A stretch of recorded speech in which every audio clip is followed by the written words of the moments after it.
How should white play against the Nimzo-Indian? Have you ever wondered how to tackle the Nimzo-Indian defense when playing as white? This opening can be quite rich and flexible, presenting unique challenges. Let's break down how white can effectively respond to this popular choice by black. The Nimzo-Indian defense arises after the moves 1, pawn to d4, knight to f6, pawn to c4, pawn to e6, knight to c3, and bishop to b4. Black's third move pins the knight on c3 to the king. This pin can be troublesome for white, as it limits options for controlling the center. One of white's main goals is to decide whether to accept or avoid doubled pawns. If white allows black to double the pawns by capturing on c3, white can gain the bishop pair. However, if white moves the queen to avoid this, they can maintain a healthier pawn structure. Another key aspect is harmonious development. White should focus on developing pieces smoothly while ensuring king safety. Controlling the center is vital, and if white can secure the two bishops, they should look for open positions to maximize their power.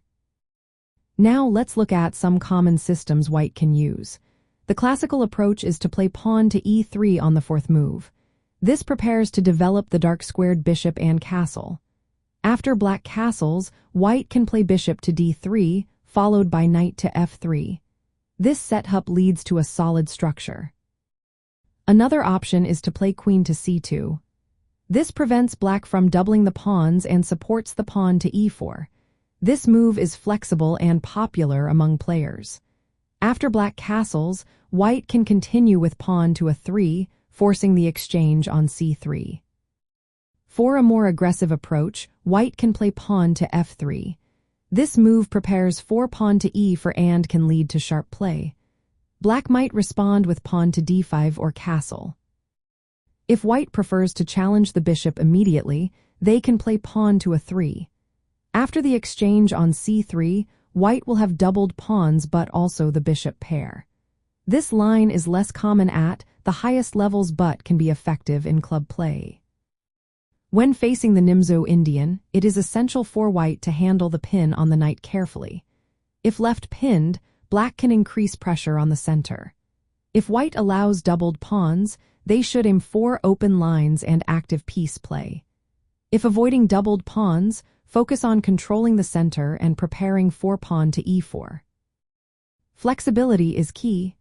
White should adapt to black's choices, as the Nimzo-Indian offers many transpositional possibilities. Central control is vital, whether through pawn advances or piece pressure. Early castling is also important, especially in lines where the center may open quickly. White has several good options against the Nimzo-Indian, each with its own advantages and challenges. The choice between allowing or avoiding doubled pawns is central to white's strategy. Classical lines like pawn to e3 and modern approaches like queen to c2 are both sound. By focusing on development, central control, and king safety, white can navigate the opening confidently and reach playable middle game positions.